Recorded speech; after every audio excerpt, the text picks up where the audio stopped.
نبی اسلام نے فرمایا وَإِنَّ لِنَفْسِكَ عَلَيْكَ حَقٌّ، اور تیری جان کا بھی تیرے اوپر حق ہے۔ اس کا کیا مطلب؟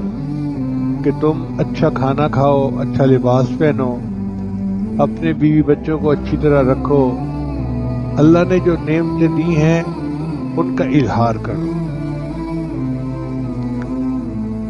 حدیث مبارکہ میں ہے کہ جس شخص نے حلال روزی کمائی اس نیت سے کہ میں بھیک مانگنے سے بچ جاؤں اور اپنے پڑوسیوں کا اکرام کروں، تو قیامت کے دن اللہ تعالیٰ سے اس حال میں ملے گا کہ اس کا چہرہ 14ویں رات کے چاند کی طرح چمک رہا ہوگا۔